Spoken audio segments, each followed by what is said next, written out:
Good morning, everybody.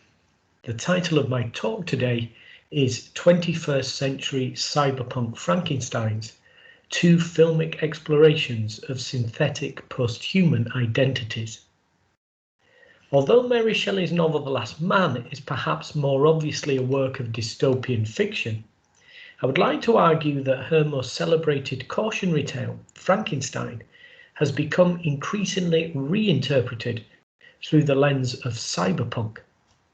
While the original text is firmly rooted in the scientific concerns of Shelley's 19th century world, with its interest, for example, in galvanism and the work of scientists like Erasmus Darwin and William Lawrence, contemporary filmmakers are now giving Frankenstein a more dystopian dimension by reinterpreting the story in terms of cybernetics.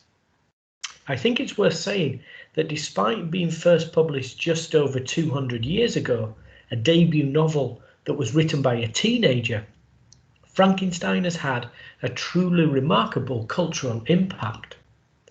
As a nascent work of science fiction, the story has been retold and reinvented countless times across a range of genres that now encompasses graphic novels, drama, ballet, and of course film. And it's two of these cinema and television versions of Shelley's story that I'll discuss today. I think that one of the reasons filmmakers continue to be fascinated with Frankenstein is that it lends itself so well to adaptation. And by that, I don't just mean that it's a good book to put on screen.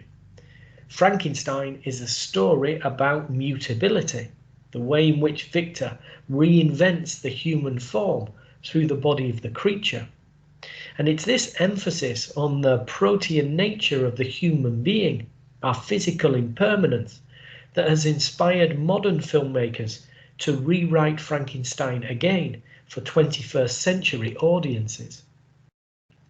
Film is, of course, a technology that uses cutting and montage as two of its key elements. So it's a highly appropriate medium through which to tell the story of Victor Frankenstein, a scientist who splices, or if you like, edits together different body parts to create a new type of human being, a being that is a posthuman. And by the way, you'll notice that I've written this concept of the posthuman with a hyphen, rather than using the more conventional adjective that doesn't have one. And this is to acknowledge Elaine Graham's suggestion that the term helps us to scrutinise not only the machinic or synthetic, but also our understanding of the human as an ontological category. So let me clarify my argument from the beginning. I don't think that Frankenstein, the novel by Mary Shelley, is dystopian. Its time frame is the early 19th century, so it's not futuristic in any way.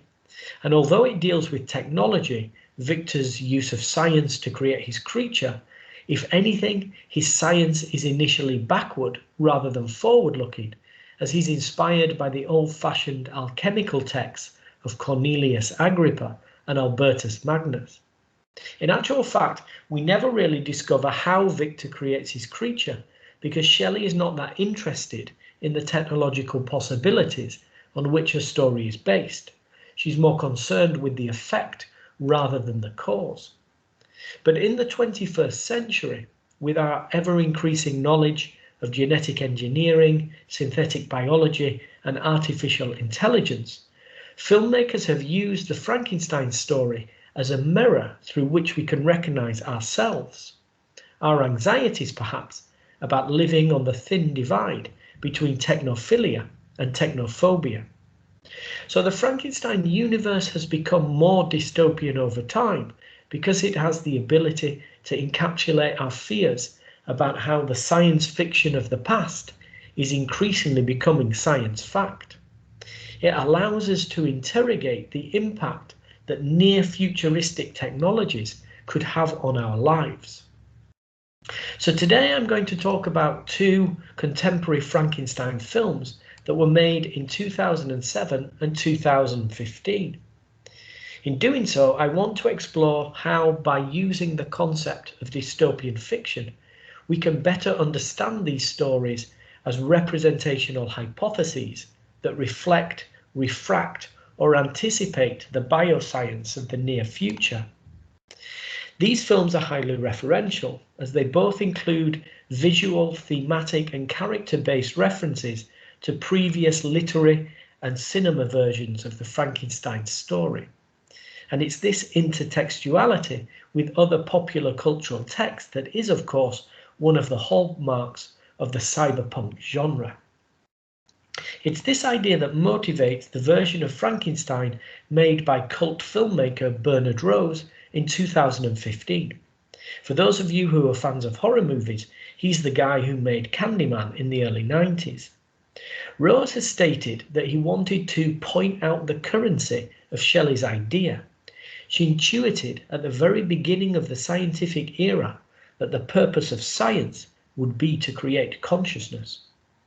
Here on the screen we can see a mise-en-scène with Victor Frankenstein on the right and his creature, who is called Adam, a name of course that is also alluded to in Shelley's novel.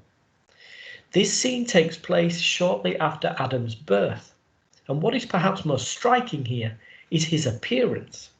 He's much more handsome than the monstrous looking creatures that usually feature in Frankenstein film adaptations. But in fact, Adam is a distinctly cyberpunk creation. He's not a zombie stitched together from the body parts of the dead, like the creature in Shelley's novel. Instead, he's been created by a three-dimensional bioprinter, a high-tech machine that creates artificial beings who look and behave like humans. He's a synthetic posthuman. But Adam's facial tissue rapidly begins to degenerate owing to a malfunction within his cellular design, an eventuality that leads Victor to attempt to kill his increasingly abject-looking creation. This degeneracy of Adam's facial tissue acts as a metonym for the dystopian nature of 21st century Los Angeles, the city in which the story takes place. A society of superficial beauty that disguises its corruption, brutality, and hypocrisy. Rose's film asks, is Adam's status as a human only skin deep? And when he becomes visually monstrous, does he give up his access to normative human society? And if so, what does that say about our attitude to the sick, the aged, and the disabled? Rose depicts Adam as an unfortunate social pariah, a persecuted member of the modern American underclass, and the film emphasizes Adam's suffering through his marginalized economic status. Importantly, the narrative is deliberately oriented to Adam's perspective, on occasion even employing point-of-view shots to directly depict what he sees.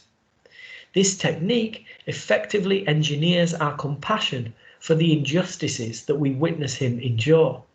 And in this way, Adam's sporadic violence is mediated by our understanding of his naivety, his frustration, and by the vicious treatment that he receives from some members of the human, though far from humane, community within Los Angeles.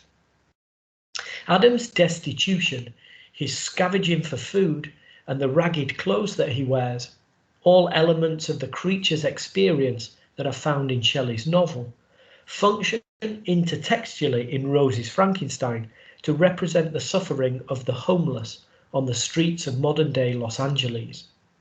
Shelley's reflection about the strange system of human society is directly quoted by Adam in the film. I heard of the division of property, of immense wealth, of squalid poverty. I learned that the possessions most esteemed by your fellow creatures were high and unsullied descent united with riches.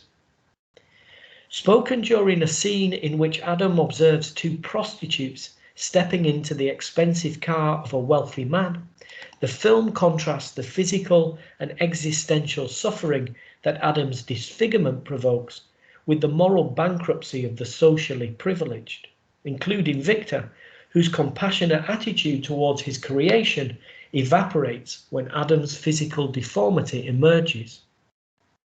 As the Gothic scholar Fred Botting has suggested, The inclusion of this direct quotation from Shelley's novel suggests our lack of progress since the early 19th century. We may have advanced our technological capabilities for sure. In fact, we're perhaps in danger of becoming what Elaine Graham calls techno-chanted, convinced that our command of technology can make us into gods.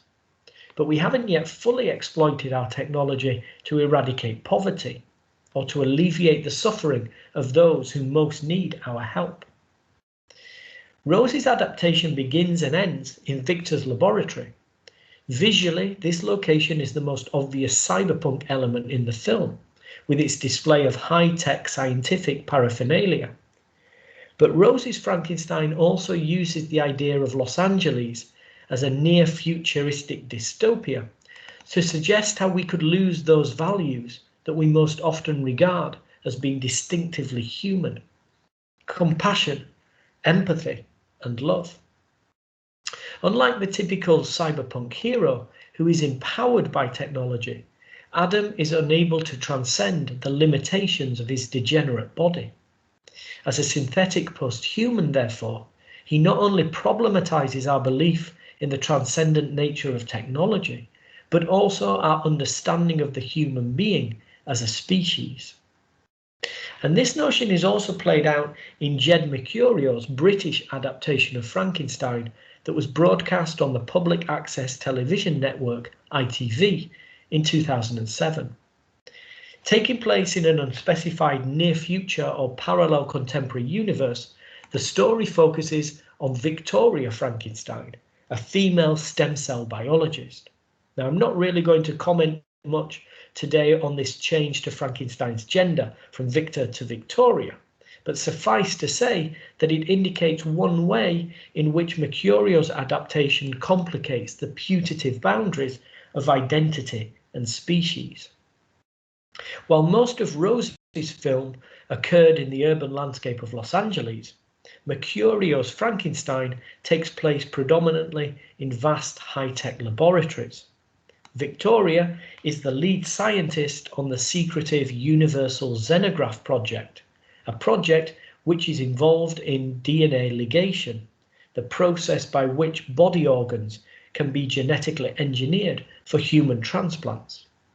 The creature, here named the UX, is an accidental byproduct of this project. But as the word xenograph indicates the use of donors from a different species to that of the intended human recipients, the film's destabilization of what is human and post-human is established from the beginning. This conceptualization of being as a fusion of radical differences is a frequent theme in cyberpunk literature and cinema. And this notion is shown in Mercurio's film when Victoria deliberately mixes DNA from her terminally ill son with the experimental stem cells that will later become the UX. Writer and director Mercurio, himself a hospital doctor prior to his career in television, uses the post-human body of the UX to address contemporary anxieties about the potential outcomes of genetic engineering. As he explains, stem cell biology gone wrong provides such a credible and frightening basis for the creation of the monster. The story of Frankenstein is now far closer to reality than it ever was when it was first written. By using mainstream television to explore the near reality of DNA ligation, Mercurio's film turns spectators' attention away from the usual focus of the Frankenstein story, that is, a warning against the wrong-headed aspirations of mad and usually male scientists. And instead, the focus falls on the manner in which experimental research can be compromised by corporational interests. This notion is explored in particular through the character of Professor Jane Pretorius, another gender hybrid character who is based on the male scientist in the 1935 film Bride of Frankenstein. Jane's boardroom interest in the commercial value of the UX exposes the objectifying financial considerations upon which cutting-edge research is licensed. Her plan to mass produce the UX emphasizes not only her lack of humane feeling, but also the dispassionate economics that underpin contemporary biotechnological research. As Mercurio has suggested, advances in medical science saves lives and eases suffering, but I wouldn't want to see ill-conceived experiments with distressing consequences. As in many previous film versions of Frankenstein, the UX is incapable of speech, and as such is unable to communicate its suffering at the hands of the scientific community. At one point, a metal bolt is inserted into its neck so that it can be paralyzed upon demand. However, Mercurio's Frankenstein also externally focalizes parts of the narrative through Victoria's perspective, so that her shock at seeing the UX's treatment is also shared by us as spectators. When she sees that the UX has been chained to a metal frame, she says, "It's monstrous. It's like keeping a retarded child chained to a bed." With this sentiment, the film reveals its distinctly biopunk intentions, its interest in exploring the ethical implications, not of modern science per se, but of the mechanisms that fund biotechnological research. Indeed, Mercurio's adaptation suggests that the UX, though visually unconventional, is less horrific to the modern spectator than the capitalist priorities of Jane Pretorius and her fellow investors, those who seek unscrupulous profit from the UX, irrespective of its suffering. In this sense, Jane is suggested to be more monstrous than Victoria's posthuman creation. So today I've talked about just 2 recent Frankenstein film adaptations. In fact, there are over 30 that have been produced since the year 2000. Although not all are futuristic or dystopian, most of them display a distinctly cyberpunk sensibility about the double-edged nature of technological progress, its ability to enhance our lives whilst also creating a whole series of potentially worrying dilemmas. The films by Bernard Rose and Jed Mercurio display the same concern, that our increasingly sophisticated use of biotechnology will not necessarily create post-human monsters. After all, both Adam and the UX are sympathetic figures, but that it will expose the myth that compassion and empathy are intrinsic to the human species, and that such emotional responses therefore make us unique. In the mise-en-scène that we can see here, Adam is looking at his replacement, the upgraded synthetic that Victor wants to create once Adam has been got out of the way. In Victor's eyes, Adam is merely a malfunctioning prototype that has now become obsolete. He has no empathy or compassion for his creation. In contrast, Mercurio's film is more focused on the dehumanizing effect of the capitalism that underpins modern scientific progress. It's a theme that lends his adaptation a particularly dystopian edge, as the monsters that populate his Frankenstein universe are the human corporate sponsors who seek profit at the expense of scientific ethics. So many thanks for listening to my talk today, and I now welcome any questions or comments that you might have.